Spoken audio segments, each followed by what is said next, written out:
Good morning प्यारे विद्यार्थियों।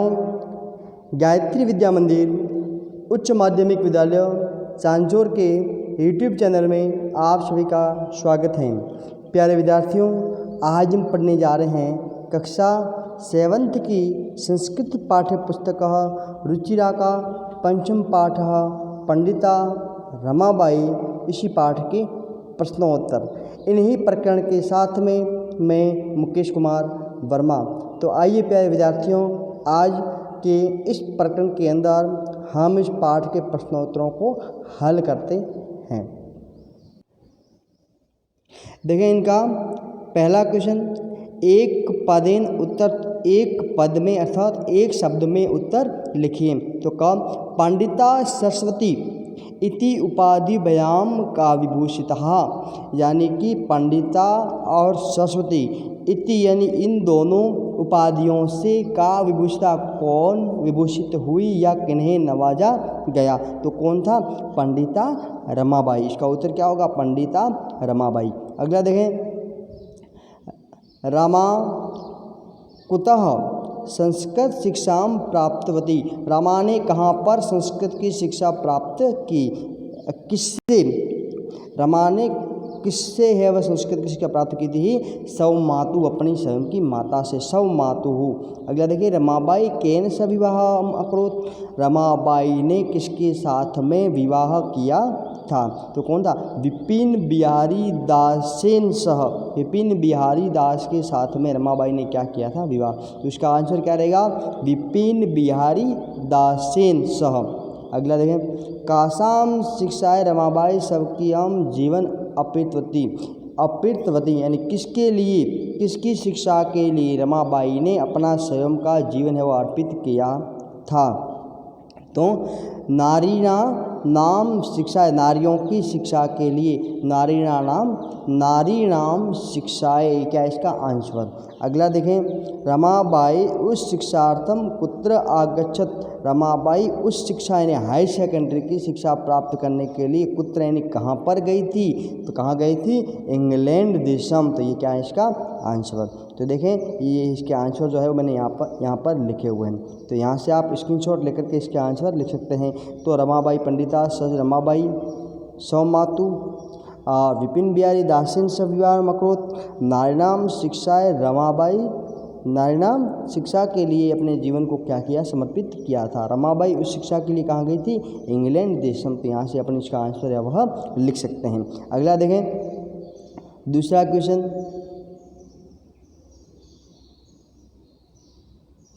रेखांकित पदानी आधर्त्य, यानी जिसके नीचे रेखा किसी की उस पद को आधर्त्य आधार मान करके प्रश्न निर्माणम, पूर्व प्रश्नों का निर्माण करें। रमाया पिता समाजस्य प्रताड़नाम असत। रमा के पिता ने समाज की प्रताड़नाएं सहन की। तो किसके पिता ने की? तो क्या आएगा? किसके पिता ने? तो इसके लिए क्या आएगा? कश्यप पिताया, कश्याः पिता। तो क्या आएगा? कश्या पिता समाजस्य प्रताड़नम अहत। और पीछे क्या लगेगा? प्रश्नवाचक चिन्ह। अगला देखें, पत्यु मरणात्परम, पति के मरने के बाद में रमाबाई महाराष्ट्रम प्रत्यागच्छत।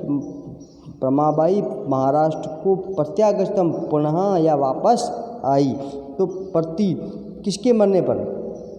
तो क्या आएगा? कश्यप। कश्यप मरणानंतरम रमाबाई महाराष्ट्रम प्रत्यागच्छतम।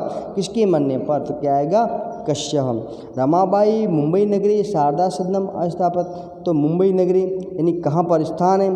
तो क्या आएगा? स्थान के लिए कुत्र। तो क्या आएगा यहाँ पर? कुत्र। रमाबाई कुत्र शारदा सदनम अस्थापित। रमाबाई ने कहाँ पर शारदा सदन का स्थापन किया? शारदा सदन को स्थापित किया। 1922 तमे ख्रीष्टाब्दे रमाबाई महोदया निधनम अभवत। तो यहाँ पर भी है वह किसके लिए? 1922 तमे ख्रीष्टाब्दे रमाबाई महोदया का निधन हुआ। तो किसका निधन हुआ? तो कश्या। क्या आएगा? किसका?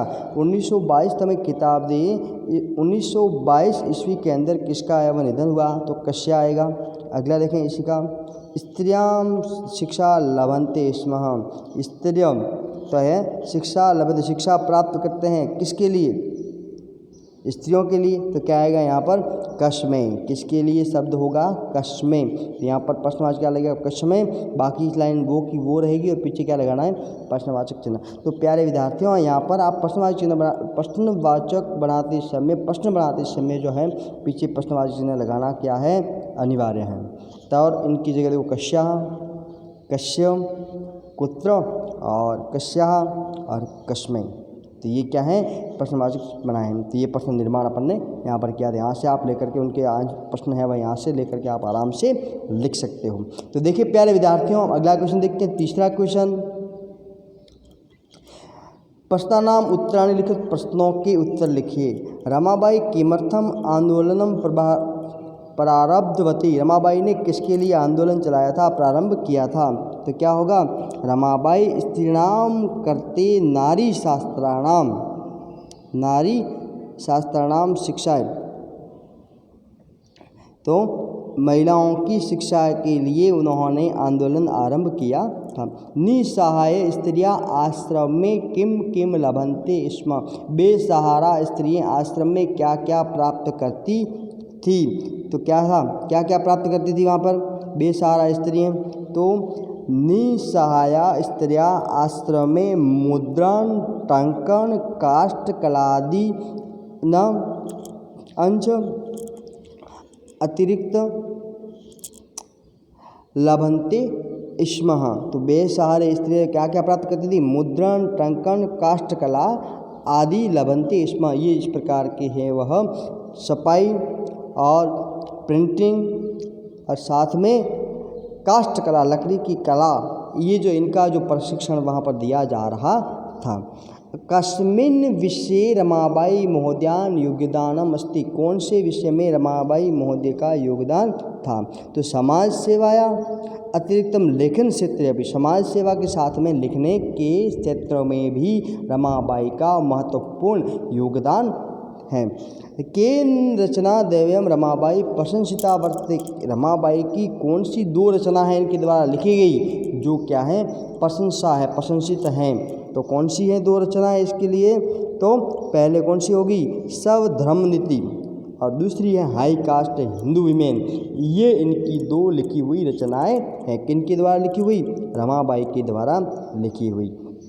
तो ये इनके इसके आंसर जो है वो यहाँ पर दे रखे हैं। तो आप यहाँ से भी इसके आंसर जो है वह लिख सकते हैं। तो यह कि वेदानाम शास्त्रनाम शिक्षा रमाबाई स्त्रीनाम करते और निशा स्त्री आदि में मुद्रण, टंकन, काष्ठकला लभन्ते स्म। समाज सेवा के अतिरिक्त लेखन क्षेत्रे अपि रमाबाई महोदया योगदानम अस्ति। स्त्री धर्म नीति और हाई कास्ट हिंदू विमेन। अब अगला देखें इसका क्वेश्चन। अगला जो है वह क्या है? अधोलिखित पदानाम निर्देशानुसार पद परिचय लिखत। यानी इनको क्या करना है? पद के परिचयों को लिखना है। तो क्या क्या लिखना है इसके अंदर? पदानी, पद,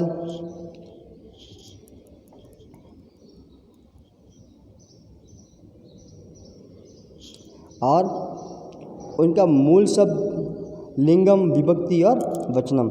यानी कि वेदानाम जो वेद हैं इसका जो मूल शब्द क्या है? वेद। लिंग कौन सा है? पुल्लिंग है, स्त्रीलिंग है, नपुंसकलिंग। तो वेदानाम में कौन सा है? पुल्लिंग। वेदस्य वेद्यो वेदानाम कौन सी विभक्ति है? षष्ठी विभक्ति। और वेदस्य वेद्यो वेदानाम बहुवचन। तो यहाँ पर आ गया बहुवचन। तो यहाँ पर इसका हल किया हुआ यहाँ पर है। देखिए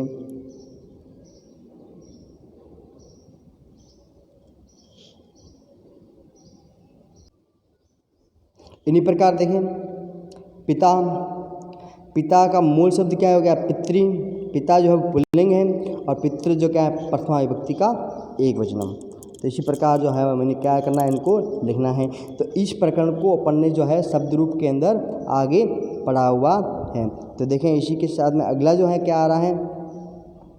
शिक्षा। शिक्षा में क्या है? मूल शब्द क्या है? शिक्षा।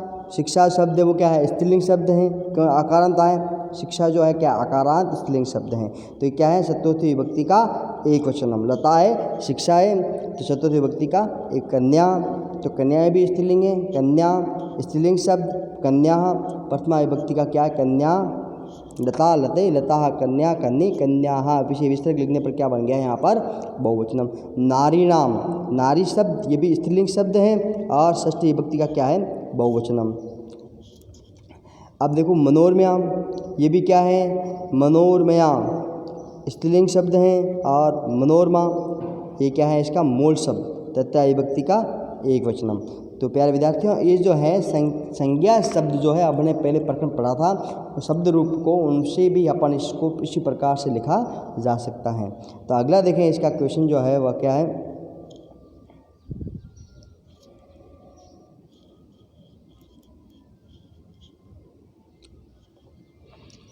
अधोलिखित नाम धातु नाम लकार पुरुष वचन। अभी शब्द रूप लिखा तो इनके पर अगला जो प्रकरण क्या है धातु। इनमें जो है क्रिया है तो क्रिया के मूल रूप को बोलते हैं धातु। तो इनमें जो है वो क्रियाओं के अंदर कौन कौन सी धातुएं जुड़ी हुई हैं, उन धातुओं के अंदर कौन कौन सा काल है, लकार कौन सा है और उनमें कौन सा पुरुष है और कौन सा वचन है, इनको अलग अलग करके हमें यहाँ पर लिखना है। तो इनको भी अपन ने धातु रूप प्रकरण के अंदर आगे पढ़ा हुआ है, हमारे लिए कोई नई बात नहीं है। तो देखिए आशित में जो है वो क्या है, आशित में अस धातु है और आशित यानी हुआ था तो लंग लकार अतीत काल बीता हुआ समय और इसका क्या है प्रथम पुरुष एक वचन। ठीक है, इसी का आंसर जो है देख लेते हैं अपन यहाँ पर। आशित अस धातु लंग लकार प्रथम पुरुष एक वचनम। कुर्वन्ति तो इसमें क्या है करह करोति कुर्व कुर्वन्ति लिट्लकार प्रथम पुरुष बहुवचनम। आगच्छत, आगच्छत में क्या है गम धातु जाना, लंग लकार आगच्छत गया तो प्रथम पुरुष एक वचनम। निवसंति तो नी है जो आगे क्या लगा है इसमें उपसर्ग और धातु कौन सी है वश यानी रहना निवास करना वच। लट्लकार प्रथम पुरुष और क्या है बहुवचन वर्तमान काल बहुवचन प्रथम पुरुष। गमिष्यति गम धातु लिट लकार भविष्य धातु और प्रथम पुरुष और क्या आया है एक वचनम। इसी का एक जो है पीछे रह गया है इसी का अक्रोध शब्द क्या है अक्रोध। तो प्यारे विद्यार्थियों मैं यहाँ लिख देता हूँ अक्रोध। अक्रोध क्या है क्रिया है जो क्या है, अब इस क्रिया के अंदर हमें क्या करना है, इस क्रिया के अंदर कौन कौन से मूल धातु हैं क्या है इनके बारे में अपने को लिखना है।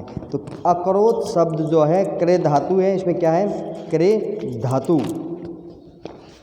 क्रे धातु होगा और क्रे धातु के अंदर लंग लकार अतीत काल तो इसमें क्या होगा लंग क्री धातु लंग लकार और प्रथम पुरुष और क्या है इसका एक वचनम एक वचन। ठीक है, तो आपको समझ में आ गया होगा। अगला देखें इनका अगला क्वेश्चन जो है वो क्या है अधोलिखितानि वाक्य, नीचे लिखे हुए वाक्यों को घटना क्रमानुसार लिखत। यानी इस पाठ को अपन ने पढ़ा तो हमें क्या करना है, पाठ को व्यवस्थित मन लगा करके समझना होगा और हमें पता होना चाहिए कि कौन कौन सा वाक्य पहले आता है, उसके बाद में क्या हुआ, उसके बाद में क्या होता है। तो हमें उनको क्या कहते हैं क्रम के अनुसार लिखना। तो हम क्रम के अनुसार उस घटना क्या क्या हुई इनको क्रम के अनुसार लिखना है। पाठ को अच्छी तरह से हमने समझा है, उसका हिंदी अनुवाद हमने अच्छी तरह से समझा है, तब हम उनको पाठ को उन पाठ के अंदर होने वाली क्रियाओं को घटनाओं को हम आसानी से क्रम से लिखा जा सकता है। तो देखें ये जो क्या है घटना है जो पाठ के अंदर घटनाओं को लिखा हुआ है, तो इन घटनाओं को हमें क्या करना है क्रम से लिखना है। तो देखिए यहाँ पर क्रम से घटनाएं लिखी हुई हैं, हम इनको समझते हैं। तो देखो 1858 तमें ख्रीष्टाब्दी रमाबाई जन्म आलबत। 1858 तमें ईस्वी के अंदर रमाबाई का जन्म हुआ था। सा सव मातु वह कौन रमाबाई अपनी माता से संस्कृत शिक्षा प्राप्त, संस्कृत की शिक्षा को उन्होंने प्राप्त की। रमाबाई महोदया का विपिन बिहारी दास के साथ में विवाह अभावत उनका विवाह हुआ था। सा उस शिक्षार्थम वह रमाबाई उस शिक्षा के लिए हायर सेकेंडरी की शिक्षा के लिए इंग्लैंड देशम गच्छत इंग्लैंड देश को गतवती यानी इंग्लैंड देश को गई। सा मुंबई नगरे शारदा सदनम अस्थापित, उसने मुंबई नगर के अंदर शारदा सदन की स्थापना की थी। 1922 में खिताबदे यानी 1922 ईस्वी के अंदर रमाबाई महोदया का निधन हुआ, उसको मोक्ष मिल गया यानी उसकी मुक्ति हो गई, वह उसका जीवन समाप्त हो गया। तो प्यारे विद्यार्थियों, आज का ये वीडियो आपको पसंद आया होगा। आज की सारे क्वेश्चन मैंने आपको समझाए वो सारे आपको समझ में आ गए होंगे। तो प्यारे विद्यार्थियों, मैं उम्मीद करता हूँ कि आज का ये वीडियो आपको पसंद आया होगा। इन्हें आप लाइक करना नहीं भूलें और इनका स्क्रीनशॉट लेकर के अपनी संस्कृत की कॉपी के अंदर इसे आप आसानी से आराम से है वह हल कर सकते हैं। तो प्यारे विद्यार्थियों, मिलते हैं अपन अगले टॉपिक के अंदर। इसी के साथ में धन्यवाद।